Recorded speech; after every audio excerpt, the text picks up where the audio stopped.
This is why I like the Tier 1 concealed holster better than the Safariland holster.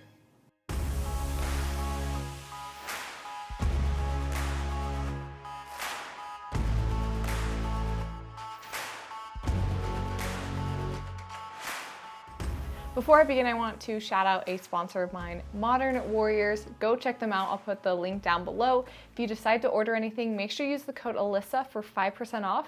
You can't use it for everything, but you can use it for most things on their website, so go check it out.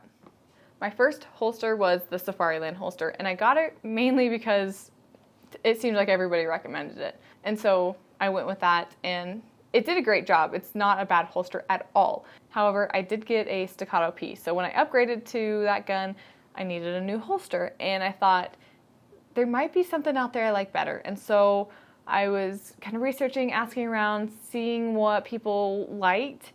And I ended up with the Tier 1 concealed holster. And at this point, it's my favorite right now. So the reason I like the Tier 1 holster better than the Safariland holster really comes down to one thing, and that's just the retention mechanism. So I'll start with the Safariland holster. So this holster is not a retention holster, and so the level 1 retention is, don't look at my naked gun. I switched him over to my staccato when I upgraded, so don't worry about that. But the level 1 retention on here comes from their ALS system, which is their automatic locking system. And so you release it with this lever right here, and you use your thumb to pull back on that.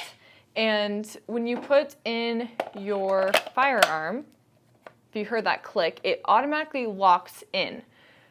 I like this, but at the same time, I don't like this. I like it because you don't have to flip a hood or anything like that, and so it automatically locks, which is nice, but at the same time, I don't necessarily love that just for the reason it automatically locks. So if I don't necessarily want that, depending on what competition or stage I am doing, then I don't want it to automatically lock on me.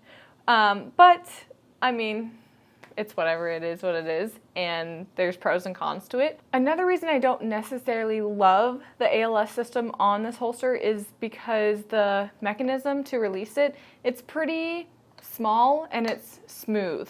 And so I don't have the largest thumbs, and because it is smooth, I feel like sometimes it's hard to kind of feel where that is. Of course, over time as you practice it, you'll get used to it and you'll know exactly where it is and it'll become muscle memory, but it might be a little difficult at first to kind of feel that and get used to it. But it's not necessarily a bad thing, it's just something you do have to get used to, but it is just something to consider. But the level 2 retention is this hood here you flip up. It's the SLS system, so the self-locking system. And the way to release this one is you have to actually push down and then forward to release that. I do like that it does have grooves. I don't know if you can see that, but it has grooves here. And so when you're pushing down and forward, your thumb can really like hold on to that and get a good grip on it. But you basically have the option of flipping it on or not using it if you don't want to.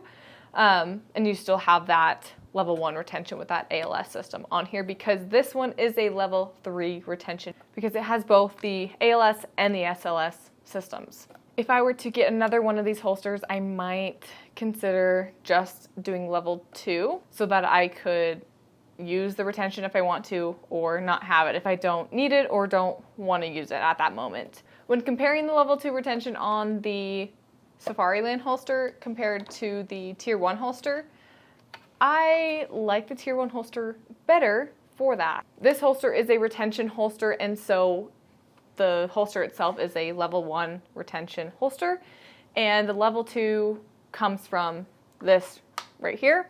And the reason I like this better than the Safariland holster is because if you see, this has grooves, just like, if that will focus.